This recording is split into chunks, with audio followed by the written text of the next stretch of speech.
Hey guys, I'm back. I'm trying to revamp my channel. I have been kind of down the YouTube rabbit hole, trying to see what I could do and what works well with me and how can I just figure this out, because honestly, I got a lot of rage in me and I want to rant just like everybody else.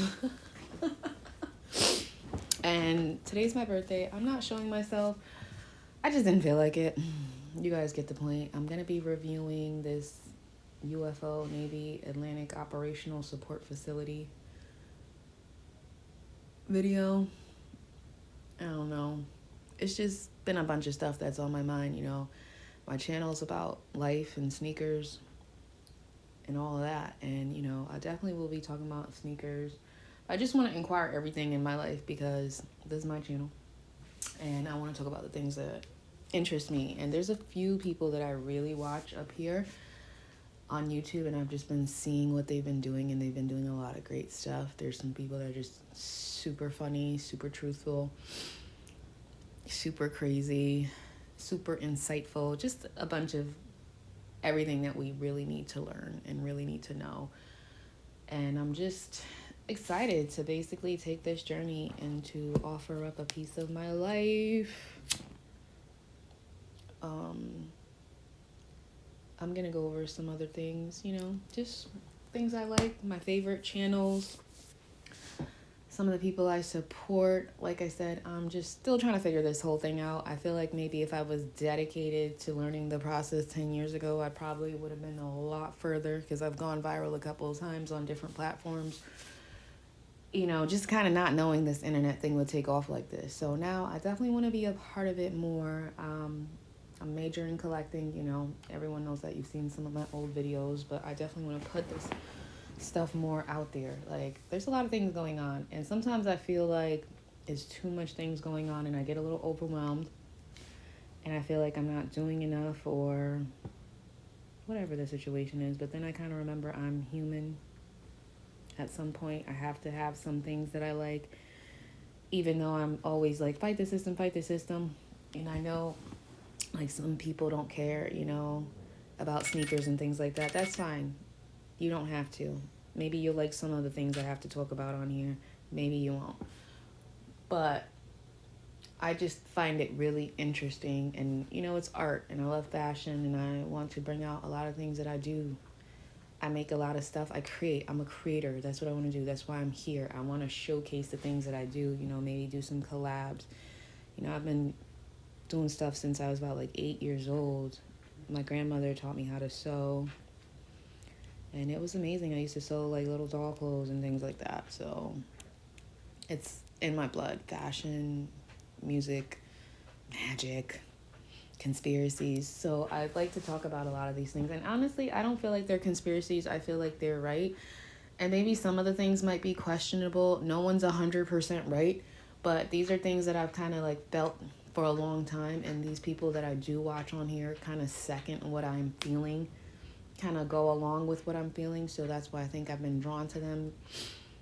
What I really, really want to accomplish here in my life with this channel, with everything, is just finding out what's what, getting to the bottom of things, you know? I want to pose the right questions, so I am not offending people. I'm just asking questions. I might give some of my opinions, but I really just want to put this channel as in things that I frame and I want to know more about. Especially with this disclosure stuff. I've been watching a lot of this Dr. Stephen Greer. I think he's amazing. I think he has a lot of good information, and he has a lot of people, whistleblowers. And I just want to keep talking about that. You know, I literally tried to figure out what I'm going to do with myself. When I started my new job 3 years ago, I really asked the universe to give me insight. What's what? Where are we from? Where do we come from? You know, finding my higher self or self-actualization. I literally put this hierarchy, you know, on my computer screen to figure out who I was. And here I am down this journey. It's literally a journey. There's my dog in the background just licking herself. It's Biscuit. Sometimes she will make an appearance. But, you know, I'm just smoking a little bit right now, catching a vibe, sitting here, gonna go over this video, because what else am I doing? I ain't got nothing else to do. might as well do it here with this station, do it now, live my life, and do what I gotta do. I think it's so amazing. Maybe it's my mind, maybe it's Google, maybe they're tracking us. I don't know. I feel like it's kind of leading me down this road with the people that I've been looking at and listening to and observing and the things that I like. And I like sneakers, and I don't really watch a lot of the sneakers content on here, but I know there's a lot of people on here who do a lot of great things, so shout out to you people if I don't like mention you. But this guy, Sneakernomics too, he got me to buy the damn cement threes. He was talking smack in one of his videos, and I was like, damn it. You know, I always wanted them. It's not that I didn't want them, it's I couldn't afford them, and now I feel like I still can't afford them, you know? I mean, I collect, but I try to sell back stuff too so I can keep collecting and keep making more stuff for myself, art, shirts, clothing, whatever, jewelry, you know? Like, I want to do it all. That's what I'm here for. I want to dip in everything because I'm a creator. I don't have no, you know, other title other than creating things. So with that being said, you know, that's why I really started this channel and everything, to go on my little rants and, you know, to divert off topics and things like that. But it's okay because, you know, it'll come back around somehow, some way. But I think it's going to be a pretty wild ride. I definitely want these people to reach out to me because I want to know more about this stuff. Billy Carson, he's definitely put my mind, you know, in a different loop. I like what he's saying. I like the things that he's bringing to the table. He's super smart. You know, he's amazing at what he does, him and his wife and his family over there. He's introduced me to a lot of these people, Dr. Greer, you know, some of these known people right now. He's helped me get into that space. Jose Silva, you know, I try to meditate and things like that. Kind of brought me down this path too, because I was reading some books on him and trying to figure out what's what. And then I kind of started Googling more and searching more for meditation videos, and some of this other stuff popped up. Joe Rogan, you know, I didn't even like this guy. I kind of don't know why. I mean, I liked him on Fear Factor and stuff like that. That was fun. But it was like, who is this guy? Now he's got a freaking podcast and telling people what to do. But because I was just brainwashed, not for nothing, you know. I always believed the Democrats were right, things like that. But now I kind of see that neither of them are right. I'm a little bit more conservative in certain things that I feel and think about now. But, you know, I don't vote either way. I know some people are probably going to have my head for this, but, you know, the real ones know.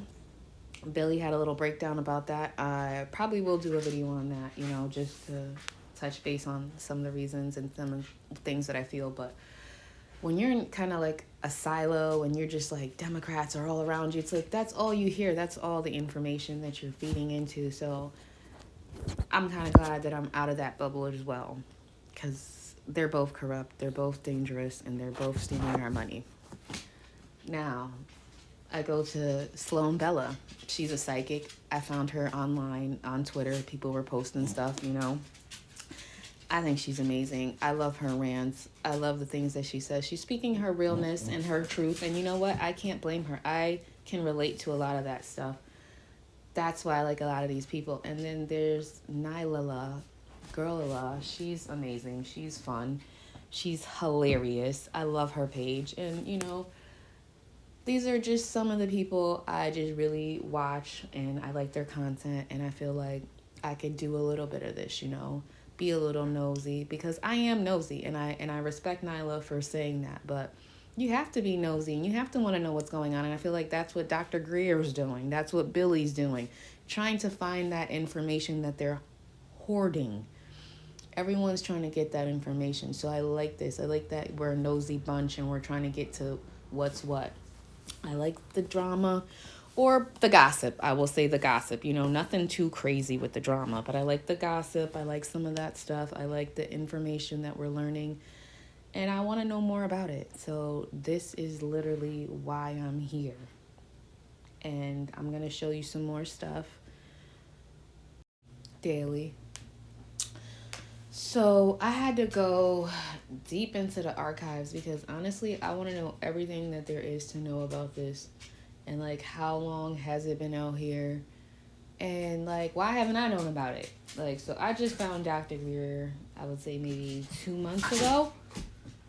And this video is from 11 years ago. So give me a moment while I play it. This video was made 11 years ago. So I want to know how deep this goes. Well, I enlisted in the United States Navy in August of 1978, and I ended up on board the USS America, where unfortunately I sustained some injuries on the flight deck while performing my duties, and in a roundabout way, since that, ended up at Sinclair Fleet Atlantic Command Support Facility in Norfolk, Virginia, on Hampton Boulevard, and was directly assigned to LOSF Division 22, which were a group of about 11 people then.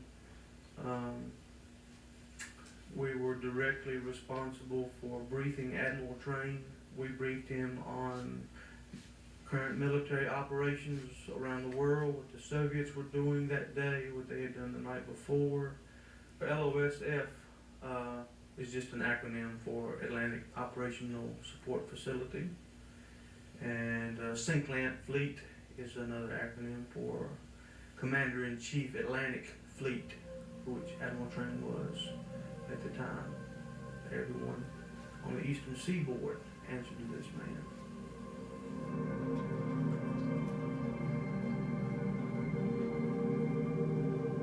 I was granted, after a 6-month wait, a top secret special compartmented intelligence clearance with a zebra stripe identification badge, which permitted access to all facilities on the base at all times. I had unrestricted access to any facility at any time, as well as the command center, which it was specifically granted for, so that I could be up on the mezzanine, or the third deck as we called it, up over the command center, to make sure that any incoming and outgoing audio video information that came into the command center was recorded and duly logged for reference, or if they needed it for later. We're recording all the video and audio of everything that's going on, even when they set what was called a condition zebra alert, which was generally a training exercise. They would announce it beforehand: this is a drill, set condition zebra.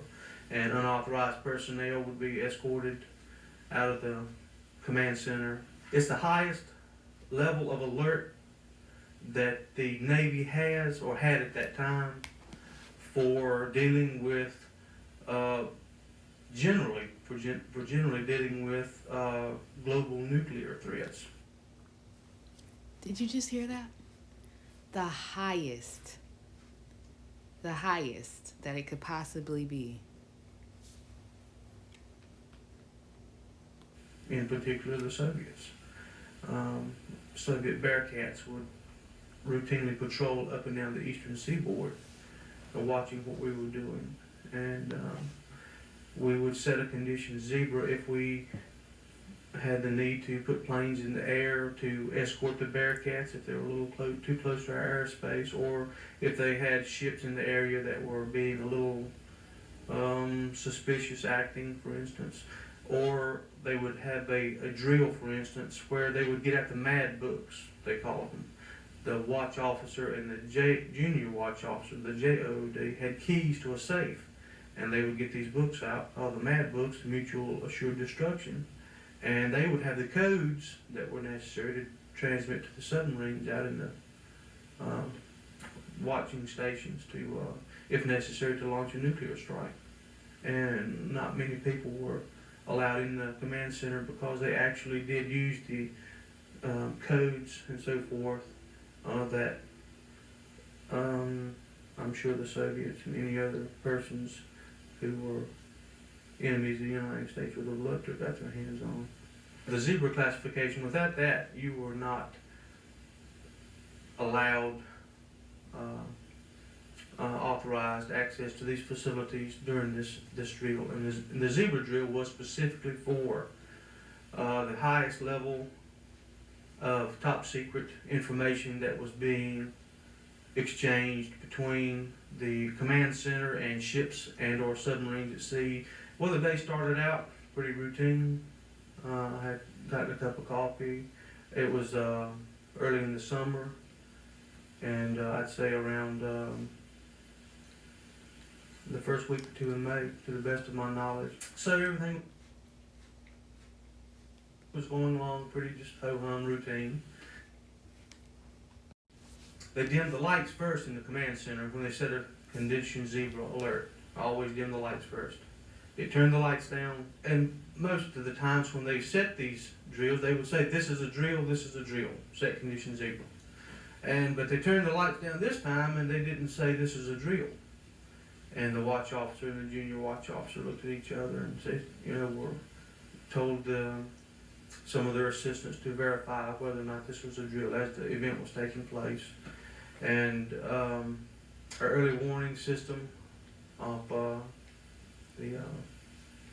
I believe it came in from the Air Force Base in Greenland at that time, to the best of my knowledge, or perhaps an early warning station up as far as Nova Scotia, that we had contact with an unidentified flying object that had entered our airspace. And they said that this was not a drill, and so it was treated with the utmost promptness, and everyone started just running around like mad, once they realized it wasn't a drill, and it took on a whole different air. And within moments of that, the watch officer summoned Admiral. Wow, this is not a drill. Can you imagine? This is probably like the 90s. I don't even know. He didn't say, but it's 11 years ago from today. So maybe like 20 years ago. It's freaking crazy. Absolutely insane. Train over to the command center because this was a little out of his area of authorization, for lack of a better way to put it. It required Admiral Train's oversight. And within minutes, Admiral Train was rushed into the command center, into his viewing booth that he had right under the mezzanine there. And the first thing that Admiral Train wanted to know was how many contacts we had, where they were, which direction were they going, and where the Soviets responded. Because we knew it wasn't the Soviets that had entered our airspace. That was verified from the get-go, from the very start.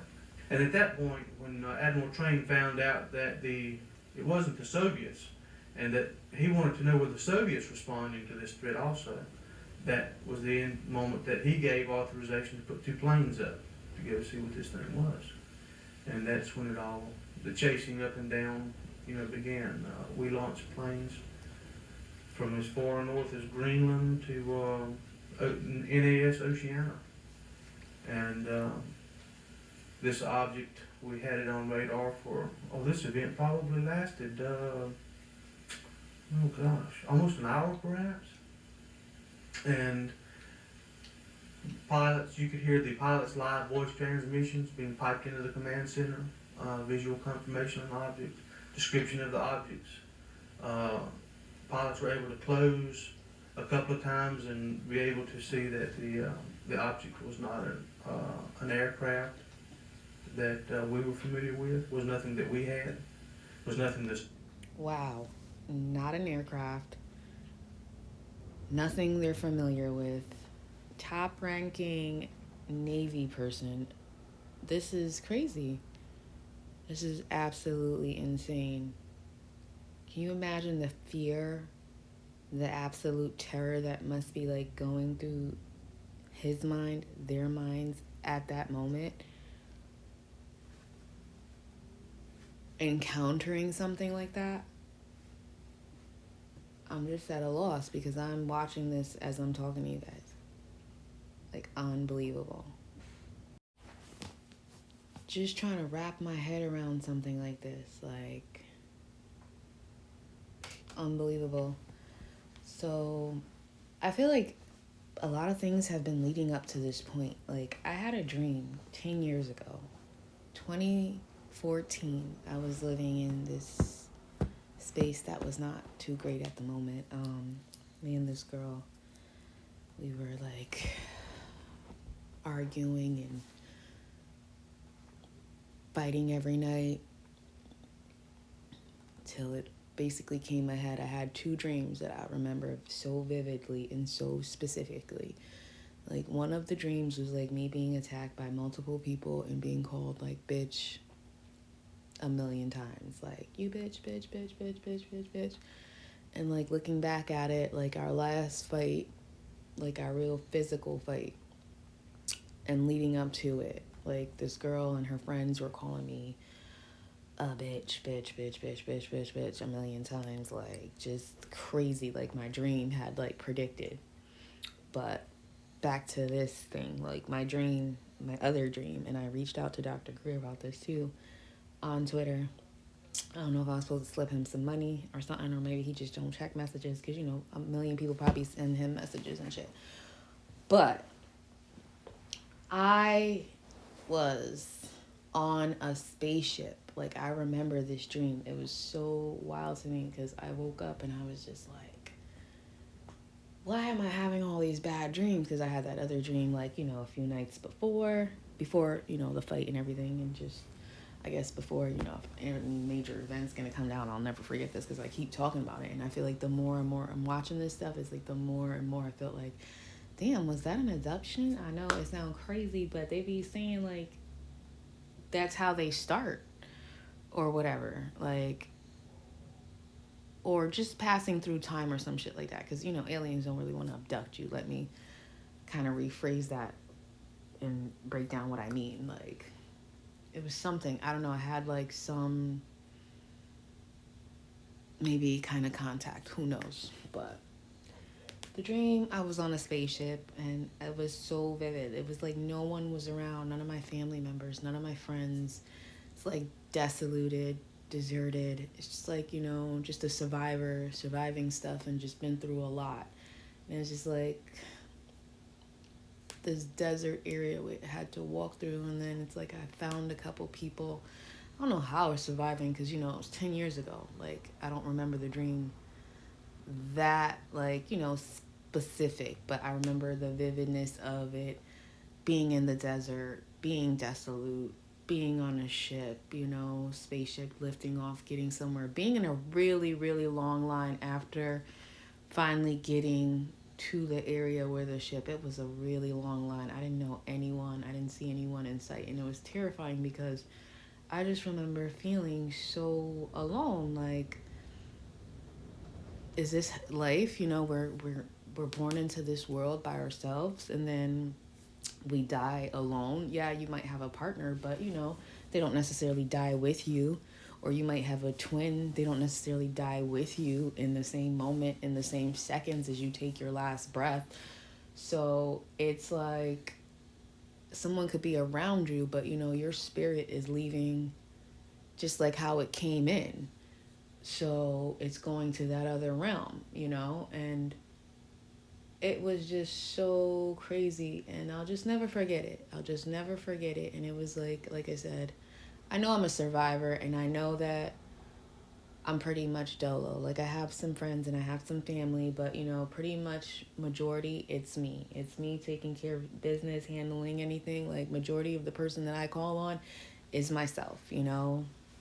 So I just feel like maybe that's a part of my life. Maybe that's something that I'm seeing. I don't know the specifics, but it is really, really compelling me to this point to start trying to remember every, like, specific detail. You know, I try. I don't know how much. Maybe someone can help me with some remote viewing or whatever it is that, you know, you can help someone refresh their memory, hypnosis or whatever. But it is just, to me, like, unreal. It's unreal that I could remember something like this and feeling like, wow, is this going to be something in the near future? But I've always had in the back of my mind, there was intelligent beings. There was something there that we just didn't understand. And, I watched Ancient Aliens maybe when it first came out. I watched it a little bit here and there. I was intrigued by it, but I really didn't, go down the rabbit hole. I really didn't focus in on it. And then I just always kind of believed there was other things out there just, we weren't aware of. And now I'm definitely down the rabbit hole. I watched all of the Ancient Alien series. I found all that stuff. And I believe that's how I found Billy Carson, through the Ancient Aliens. Because, like I said, I've been on this search to find out, like, what's what, who's who, why am I here? I don't necessarily know if I'll have these answers within this lifetime or whatever, but I do want to help, like, remember. Like, I do think, something stops me from remembering. And even, like, learning how to meditate and starting to learn with, like, some of Jose Silva's tactics and the things that he's, talked about. I really try to do it, but it's like I go to sleep and they're like, well, try not to go to sleep. But then it's like I really can't focus like that. I don't know. I'm going to really, really try to tap in and do it. But I don't want to get too off topic. But yeah, this is what I'm saying. Like, I don't know. I feel like this is all related. There's no coincidences. Because my dream just felt so real. I can't forget it. I can't forget something like that. Waiting in that line. All the people just waiting to be, like, rescued and whisked away. And it was finding, like, I made it. And I know I'm a survivor, I'm here. I've been through a lot. And I try to find a way out of nothing. Like, I have creative ideas. I have creative ways. And that has helped me. And that makes me think differently. And I'm starting to really tap into that because that's what I want to do. I want to think differently. I want to see other people's sides, other people's opinions. And I just feel differently, and this is the path that I've chosen because I've asked for these answers and I'm ready for whatever. Maybe I'm going to be whisked away and you're going to hear about it. I don't know. Maybe you won't see me. I don't know. This is a cruel place, I imagine there's got to be something better and something more. Maybe when you start doing better, you get to that place eventually in your life cycle. But let me get back into this video. Visual confirmation of the object, description of the objects. Pilots were able to close a couple of times and be able to see that the object was not an aircraft that we were familiar with, was nothing that we had, was nothing the Soviets had, and that was determined very quickly. And this vehicle that, or plane or whatever it was that they were chasing, showed very erratic flight up and down the coast, very quick flight. It would actually be off the coast of Maine, for instance, and would leave airspace in that area so quickly that we were having to have planes coming out of Dover Air Force Base to pick it up, just in what seemed like moments. It would take, well, I know for a fact it would take, an F-14 probably 30 minutes to traverse that much distance. But this object, wherever it was just popping up. Just, 1 minute it was here, the next minute, bam, it was down, several hundred miles, down the coast, just playing tag. It did go all the way down to a point off the coast of Florida around Mayport, the naval air station we have down there at Cecil Field, or had at that time. I think it's closed now. And that was before it turned and took it would have been an easterly direction from our vantage point back out towards the Azores before we actually lost. Now, I find that very interesting.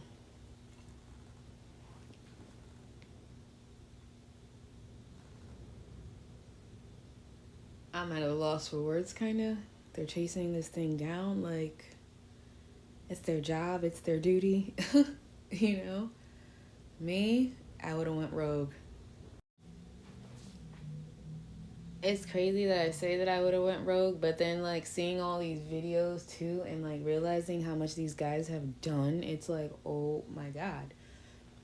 And I wish they could have like exposed it because it's a crime. Like when you're committing a crime, you can't be under oath anymore. Like these people are committing so many crimes. Like it's ridiculous, but it's like the more you get into the army or the Marines or the Navy, and it's like the higher up you get, or these little secret, operations, you get to see this stuff and you get more things from it, more benefits. I guess, money ain't everything, obviously. But in the sense of like just knowing all this information, like, but how do you keep it a secret? Because you're breaking an oath and things like that. Like, that oath is broken once they started like committing crime. It's like, I believe in that wholeheartedly. Like, this is ridiculous. This is absolutely insane. Asylum. Lost track of it. And during all this, we have satellites called the KH-11 satellites that we use for information gathering. And this satellite did have a very high capability of taking really good photographs of things literally within just a few feet of the ground from a vantage point out in outer space. And they were trying to get the KH-11 satellite to track this thing to get some photographs of it. And they did the photographs that we did get back into the command center. Wait, did they say they have a satellite that can like basically do close-up pictures and just basically see what's what on the earth? That's crazy. So then why do they be showing us these little grainy pictures from like Mars and stuff like that? I know someone brought that up in one of these videos I was watching, but yeah, that makes it absolutely no sense when you have things that could see like that. Well, I know Mars is a different planet, but they got pictures over there, so I believe they know what those pictures look like, the real pictures, not just some grainy photos they be trying to put out there. It's crazy how they have like this grainy photo and, they need to find a killer that they don't really care about, or, they don't really have no means to figure it out, or who's, distributing these drugs or sex trafficking. But let it be some shit they really want to get into. Oh yeah, they're gonna come and take you down. They let who they want to let go, and they lock up everybody else. Just don't think that y'all can play those games. They literally have different sets of rules for everyone else, and they don't play by no rules, obviously, because they doing whatever. Let me get back to this video. Later on came from the first encounters that the planes had with it up off the North American coast. They did get close enough to get some photographs taken that were later brought over to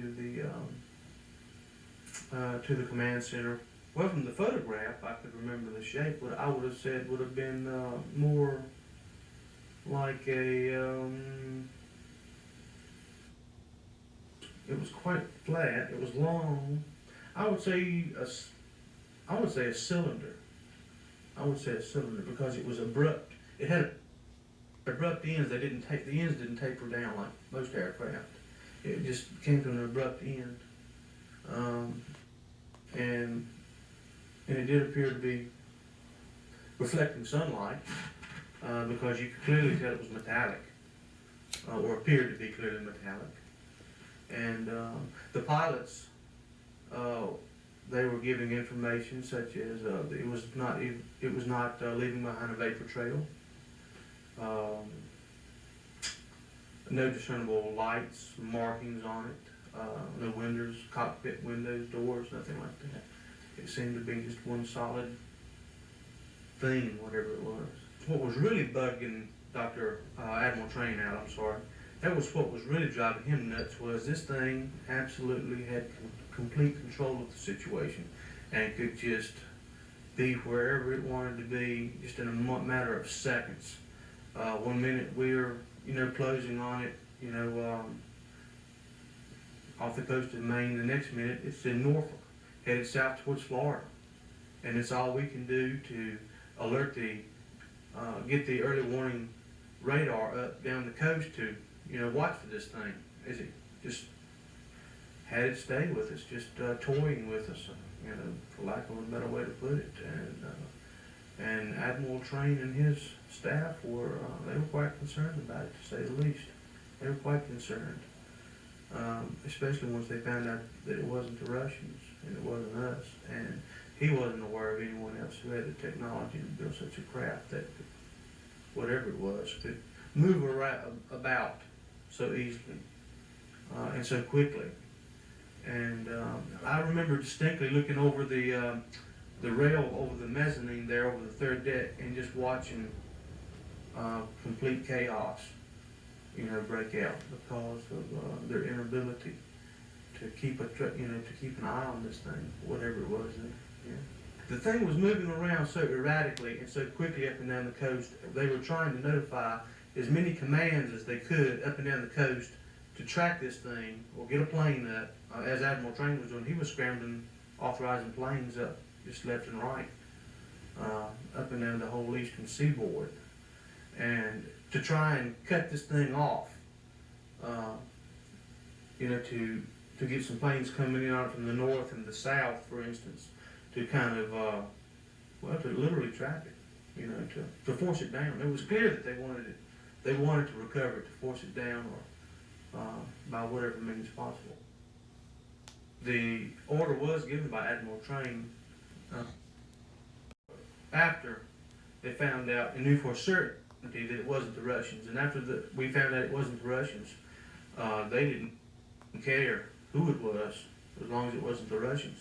They didn't care who it was or where it was from. They wanted it and wanted it bad. The information coming into the command center was being relayed to us from different radar sites that we have up and down the eastern coast that watch our airspace.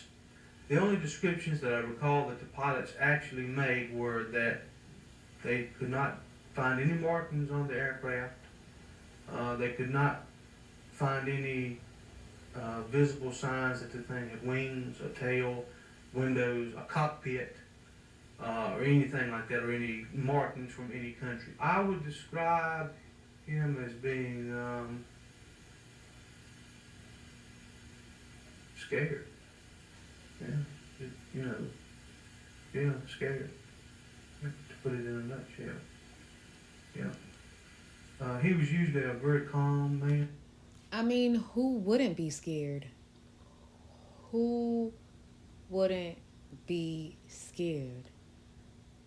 Like, just thinking about this stuff and taking it all in, it's like, those things aren't dangerous and they're not harming you. Like, I get that, but it's just the fear of knowing that it opens so much other doors. There's so much more unanswered questions, but there are some answered questions, and it's a revelation that you have to keep to yourself.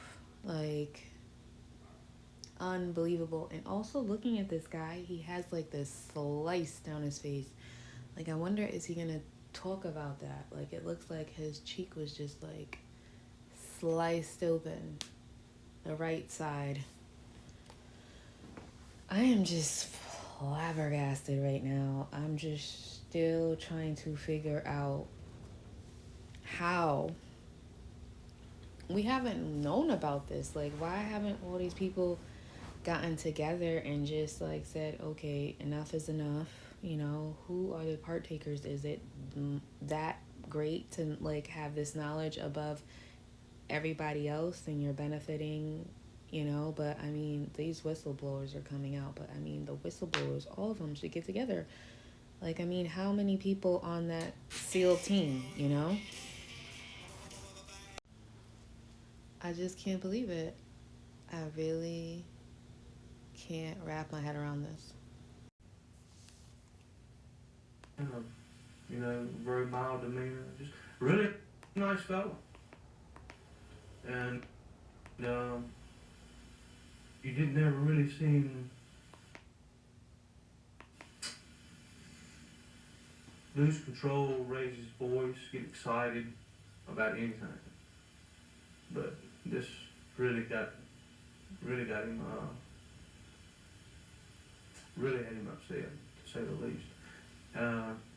And I'd say that was the impression that I had from most of the officers that were with him. They were just as much in the dark and scared as everybody else. They would not actually track it down the coast. It would just appear hundreds of miles from its last sighting.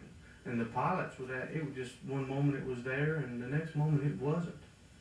And I think that was one of the things that really had Admiral Train's hackles up, because he didn't have any control over it or the situation.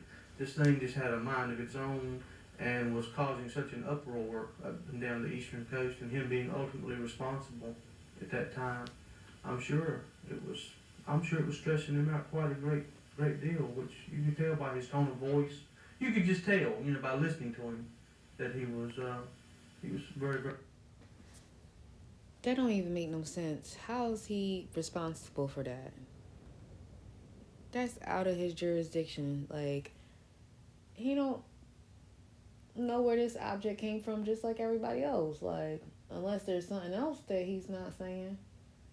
He's saying he looked very upset, but that captain probably knows something else that they don't know, because how the hell? I'll be upset, but I'm not taking responsibility for that. Not at all. Not one bit. Very, very worried. But on radar, it was very unusual that the radar information that was coming into us that we were keeping track of was they would absolutely lose it one moment, and then we would pick it up. It would just appear as an unauthorized vehicle in military airspace, for example. And trust me, the military knows where every commercial flight is at all times. We knew where every plane we had was at all times. We knew where every commercial flight coming through our airspace was at all times. There just wasn't anything going on that we didn't know about it. Literally, there wasn't anything going on that we didn't know about. All the planes that were scrambled, that were put up off of shore facilities, because the Navy has shore facilities, the Naval Air Stations, for example, Oceana. When you set a condition zebra, whether it's a drill or not, people who are not authorized to be there who do not have a zebra access badge, it's a zebra stripe badge on your clearance badge, they have to leave the command facility,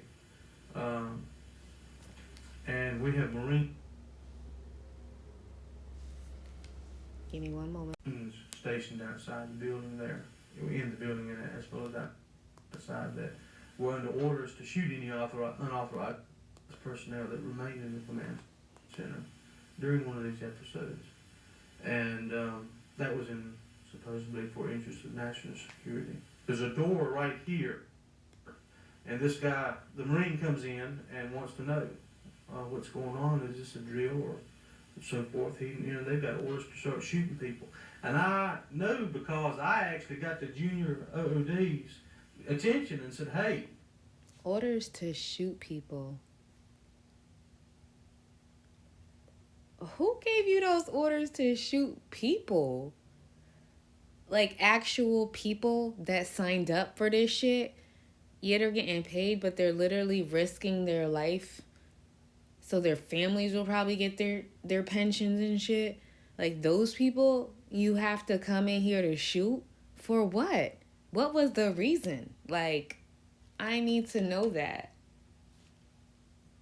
You guys need to tell this guy something. He's ready to start shooting people, because they haven't told him to stand down yet, and which he did. And I remember, wanting to just get the hell out of there, because they were, he came in there, and then he said, you've got a minute or two if I don't find out something. Oh, they were ready to come here and start shooting people. Yeah. Destroying evidence and, When this event, as I referred to it, ended, The object that had been chasing up and down the seaboard and not really getting a whole hell of a lot of information from, and just playing, you know, tag with this thing. It headed out towards over the Atlantic, towards the Azores, and I don't know who was responsible for getting this information or who actually had it or how they had actually gotten it. But I do remember them saying that it had pulled up at a 66-degree angle when it approached, as it approached the Azores, like this, and it just pulled up at a 66-degree angle without slowing down or anything, and left the atmosphere just was gone. It just took off into space and was gone, and just like that. And I mean, it just absolutely left. I mean, you're talking about something that covered thousands of miles in the blink of an eye, and it was just gone. And it just left everyone sitting around scratching their heads.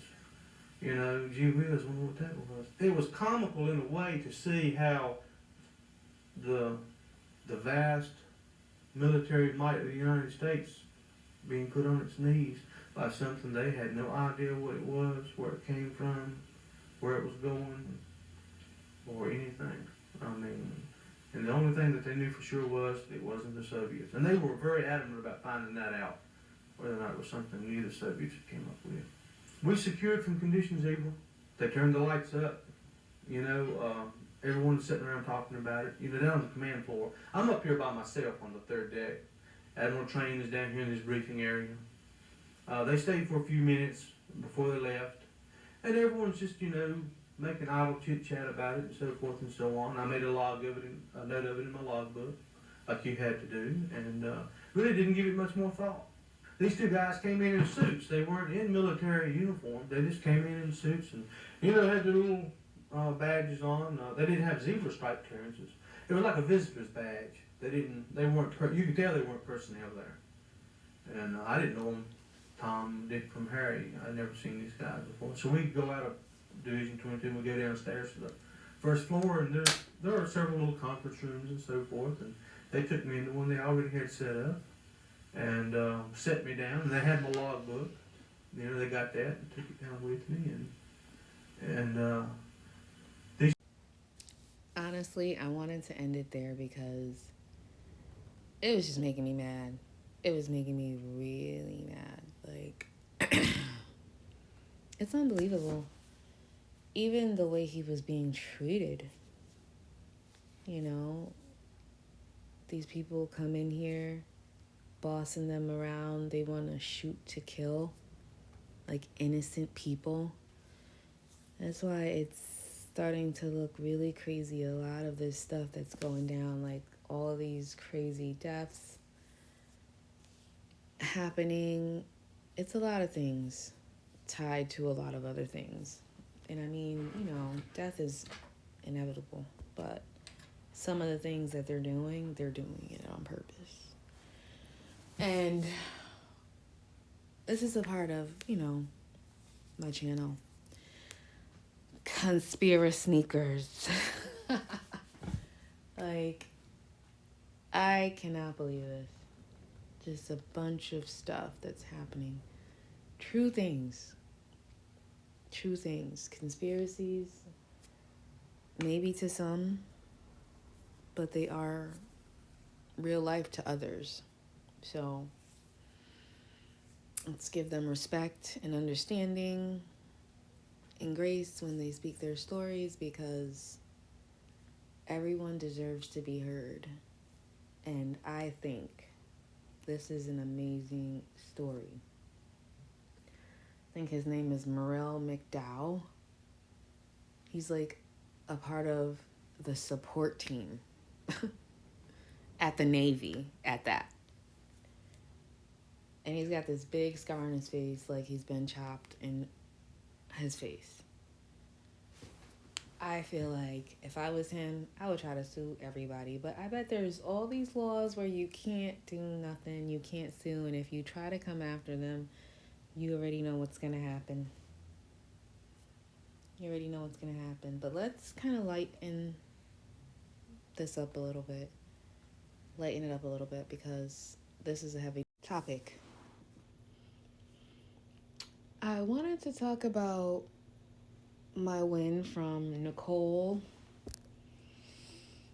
I can't remember her last name right now, but she did the collab with Puma, and they're like upcycled pieces. I love that about her work. I've been following her for quite some time. I guess this is like, I don't know if there's a little drama or whatever, but someone I was talking to was like, oh, she doesn't think she supports black people. I was like, I don't know why this person said this, but I found it intriguing because I've been following this girl for a while. I haven't really noticed anything like that. You know, sometimes people see, you know, what the output is and, you know, the branding and the likes or whatever, commenting, posting, things like that, I guess.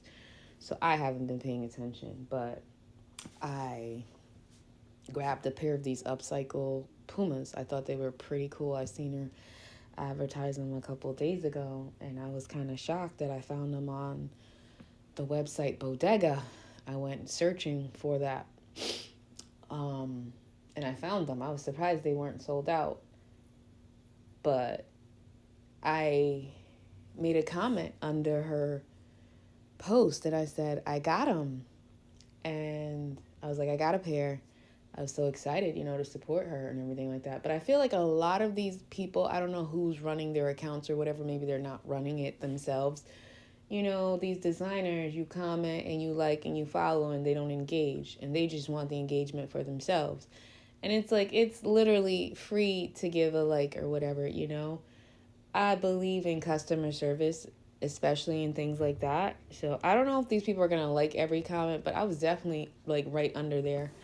You know, you can't go to the post now on Instagram because it's gone because I took it down. But I noticed she didn't say anything, you know. I was like, whatever. So then I go back on Instagram a couple hours later. Some other girl hits me up. She's got like maybe 5,000 followers, you know. I probably should have snapped these stuff and, you know, brung the receipts or whatever. But honestly, I didn't think about it in the moment because it would have been just funny as hell. But she hits me up and's like, from where? And I'm like, oh, that's funny. This girl didn't post where or whatever. You know, I guess she probably seen that people were posting or whatever, because it was no, like, you know, advertisement of where to pick this stuff up at. And usually, you know, that's what these designers, these people do. You know, somehow let you know where you can, like, pick the stuff up from. Like, is this exclusive? What's going on here? So, I put it in my post. I tagged her. She never looked at it, never liked it. Okay, whatever. So now this girl, back to her, asked me where did I get it from. So I at her and put Bodega. But apparently she, like, has, you know, only a few people can at her and shit like that because she's got over 5,000 followers. She's somebody, I don't know who. But I tag her and I hit up Bottega in the tag. So then next thing I know, a couple hours later, because, you know, I'm not up there day and night. I'm just breezing through. I get another notification that she likes the comment of Bodega, and then I look up there and then I notice that it's gone from, like, her comment of where from. So it's like I'm talking to myself, and I'm sitting here saying, here I am under this lady's post giving her engagement, you know what I mean? Putting people onto this stuff because I'm a sneakerhead and I don't care what people say. You can say, oh, no one looked at your video. Oh, you got only a few views or a few likes or whatever. That metrics bullshit is bullshit, and I know it's bullshit. I was watching some video. I gotta find that video somewhere where these people who actually, like, are in this stuff, who make this stuff, are saying, yeah, this is bullshit. There's a lot of scientific fraud, metric fraud. Yeah, that part, right? So this girl magically disappears. Then I see the post, you know, later to atting the people of where to get it from. But I thought it was funny that this girl disappeared with all her followers or everything, asking where it is from. I was like, you know what, then let me take this down. So I took it down and I left the post up with her on my story, but I took the, like, you know, comment down. I took the comment down. My bad. I took the comment down to from her post, her actual post that, I hid it and where to get it from, because clearly she wasn't going to engage. But I thought that was funny that someone was saying she doesn't like black people or whatever. I was like, well, she definitely didn't engage with someone that was right in front of her face that's promoting this stuff. And then here's some other girl who's got thousands of followers now gets to promote it and find out what store it is from and takes the credit or whatever. I'm not looking for the credit in that scenario. I'm not looking for that. But what I'm seeing is, here's someone who's going to put these people on to her stuff as well through me, no matter how you slice it. And she didn't even think nothing of it, but that's fine. And then I went back to the site and now it's all sold out. So either way, me being a small creator and all that other stuff, I still feel like I have a big reach. And that's why I'm here too, to speak up on stuff that I like, especially when it comes to sneakers and fashion. I'm definitely going to speak up on it. I might not know, the full history of this, that, and third, but I know fly. And if it looks fly, I'm going to go get it. There's something I like, that's what I want, that's what I'm going to go get. I'm going to go after that every single time. And I went after that. And, even one of my other friends, she wanted that shoe. And I was telling people about it, but it's crazy. It just is. But yeah, that's the lighter note, drama note, whatever.